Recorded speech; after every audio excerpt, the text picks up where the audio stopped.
ஈரோடு திராவிட முன்னேற்ற கழகம் ஆட்சிக்கு வந்த பிறகு, விடியா திமுக ஆட்சி ஏற்பட்ட பிறகு, திராவிட மாடல் ஆட்சி ஏற்பட்ட பிறகு ஈரோடு கிழக்கு சட்டமன்ற இடைத்தேர்தல் வந்தது. அந்த இடைத்தேர்தல் என்னென்ன நடந்தது? எதையாவது ஊடக நண்பர்கள் பேசுறீங்களா, சொல்றீங்களா? என்னை மட்டும் இந்த கேள்வி கேட்கறீங்க. இதை நீங்க போடுங்க. ஈரோடு கிழக்கு சட்டமன்ற இடைத்தேர்தல் போது ஜனநாயக படுகொலை நடைபெற்றது. இன்றைக்கு வாக்காளர்களை சுதந்திரமாக வாக்களிக்க விடாம ஆடு மாடுகள் பட்டியலை அடைப்பதை போல வாக்காளரை தினந்தோறும் அழைத்து சென்று பட்டியலை அடைத்து அவர்களை கொடுமைப்படுத்திய காட்சி பல தொலைக்காட்சிகளாம் பார்த்தீங்க, ஊடகத்திலையும் பார்த்தீங்க. இன்றைக்கு தேர்தல் ஆணையம் அதை கண்டுகொள்ளவே இல்லை.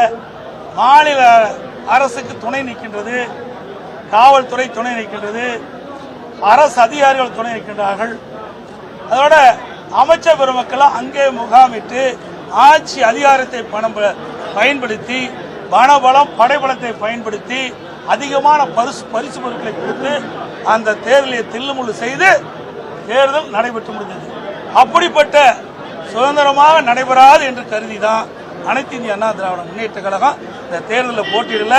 நடந்து முடிந்த நாடாளுமன்றம், விழுப்புரம் நாடாளுமன்றம், இந்த விக்கிரவாண்டி தொகுதி விழுப்புரம் நாடாளுமன்றத்தில் வருது. 6000 ஓட்டு தான் குறைவு. இப்பவே என்ன ஓட்டு வந்துன்னு தெரியுது. மறுபடியும் எதுக்கு போட்டிடுவானே? போட்டிட்டா விடவே போறாங்க. இன்னைக்கு எல்லா ஆட்சி அதிகார பலத்தையும் பயன்படுத்துவாங்க, பணத்தை வாரி இறைப்பாங்க, அதோட பரிசு பொருள் அள்ளி கொடுப்பாங்க.